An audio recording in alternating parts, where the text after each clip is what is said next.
I welcome you all to a special Designers Roundtable to mark International Women's Day. This year, on The Voice of Fashion, we are doing a series of stories that are exploring the significance and impact of dress codes, and particularly dress codes that impact women's freedom and access in public spaces. One of the biggest choices that women supposedly have is the choice to wear what they want. At times, society tells us what we can wear, or the organization where we work does. Sometimes our religion and other belief systems or practices have a big part in what we wear. But if anything that the recent hijab controversy has brought to light is the fact that how everyone has an opinion on it. And but ideally, should anyone tell us what to wear? Today we have three participants and we discuss the politics of dress codes with them and how fashion and by extension the fashion fraternity are navigating and dealing with this issue. So I have Paramita Banerjee all the way from Kolkata who runs an eponymous label. She works primarily with weaving clusters across India and she retails her creations through her studio in Kolkata. Next, I have Gaurav Jay Gupta, the name behind his label, Akaro. And Gaurav has carved a special niche for himself for his edgy and very distinct interpretation of handlooms. And then we have Muniba Nadeem signing in from Kanpur.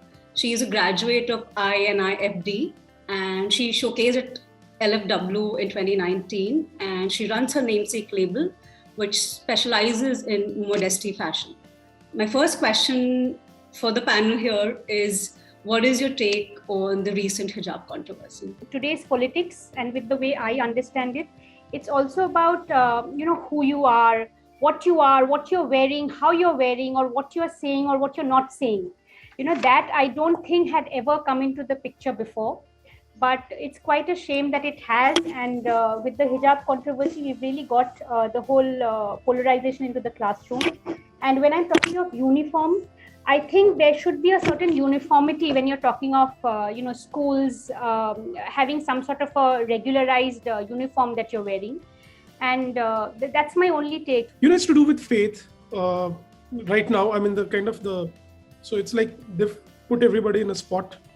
Clothing for me is to do with individual liberty and choices. It's very tricky. I find it very confusing actually, because we need to look at it from a very clinical point of view, which I don't think exists at this point in this point in time. So I would leave it from a perspective or a prism where I would say, definitely it's an individual's choice. Me as a Muslim, I believe that we need to be able to freely and openly, discuss on this topic, the headscarf or the hijab. Like, why do Muslim women wear hijab actually? It's basically their identity, to identify them as a Muslim. Some do, some don't, and that's completely okay with everybody. Muslim woman wears a hijab. That's her voice of modesty, and they respect their culture, so they wear the hijab. And in return, they demand respect from the people who are seeing them in hijab, right? So I completely believe that it should be their choice. It should be their identity, and they should be given the right to wear it or not wear it. As a yes or a no, should anyone tell us what to wear or not? No, absolutely not. Subconsciously, you're also following what everybody around you, be it Bollywood, be it cinema, be it art, is sort of dictating to you. So I think as designers, there's that much more responsibility because we're actually forecasting trends for the layman to follow. Having said all that, at the end of the day, it really is your choice as to what you want to wear. But again, there's a very underlying shadow here where, there are certain times and certain occasions and instances where you cannot wear anything, sab kuch nahi chalta hai. I think the answer lies in the evolution of clothing in itself. Why do we wear clothes? It's a second skin, right? The closest thing to us in terms of human body. So the first thing I would say is geography, where you are. Like, let's say, for example, how it started. As we progress, probably went on to more into, let's say, symbolism, then cultural, then social, then economical.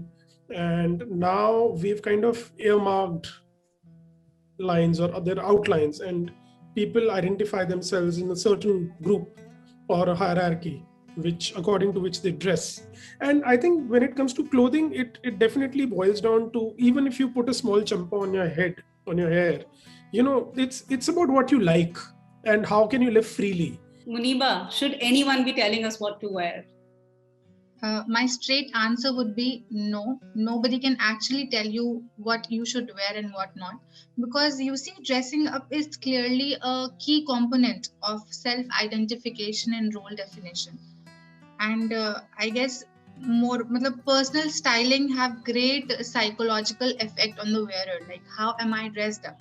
If I'm dressed up in a hijab, I feel confident about myself.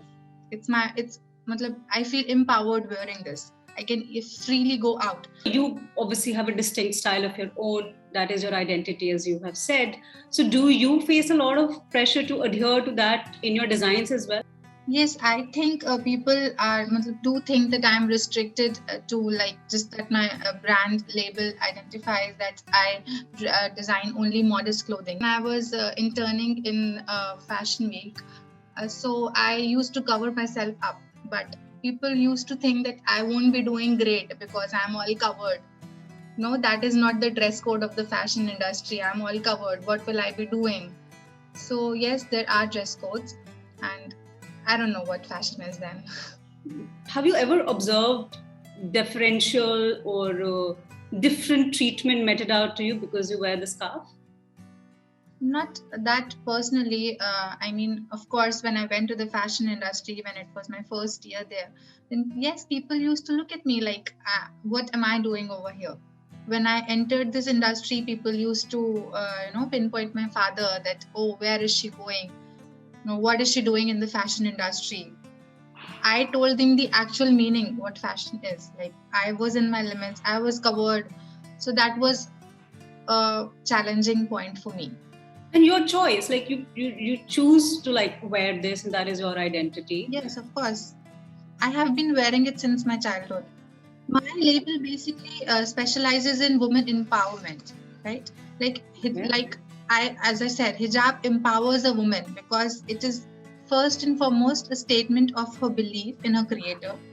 My creator has told me to dress up like this, so I'm dressing up like this. I saw pictures of your collection that you showcased at Lakme, and it was very different than what people usually associate a hijabi look with. You yourself wore a very attractive black and white striped pantsuit and you paired the hijab with it.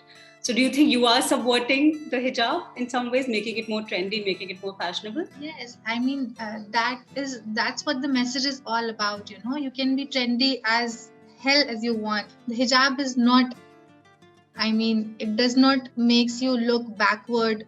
It should be a protection for the woman. It shouldn't be a restriction, but it should be a protection for them. You said, yes, you're right. Why is there always a question on hijab? Even if you talk of Hinduism, that if you go backward, there were women who used to cover their head, right? Even in various cultures, women do cover their head. They are told by the religion to cover their head. So why is hijab now a question for the Muslim community? I really think, Muniba, that most of us or a lot of us are really ignorant and we celebrate cliches. We love celebrating cliches. So, I personally am really sorry if you had to face the fact that, when you were in the, in design college, there were people looking at you in a certain way. But I really think it's our ignorance because we are really used to seeing things in a certain way and we love our cliches and we just expect things to be a certain way and that's about it. And and I think as design students, when you're just stepping into the industry, you really are looking at just one small little aspect of the industry, which is the glamorous quotient.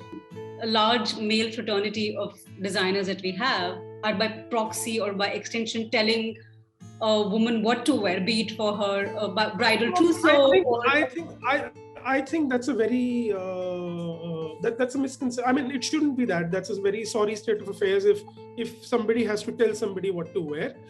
Some people might need help because they don't understand or they are not sure, and it's like you go to a doctor gives you a prescription. That's fine. I understand that process, but I think we should all make our own.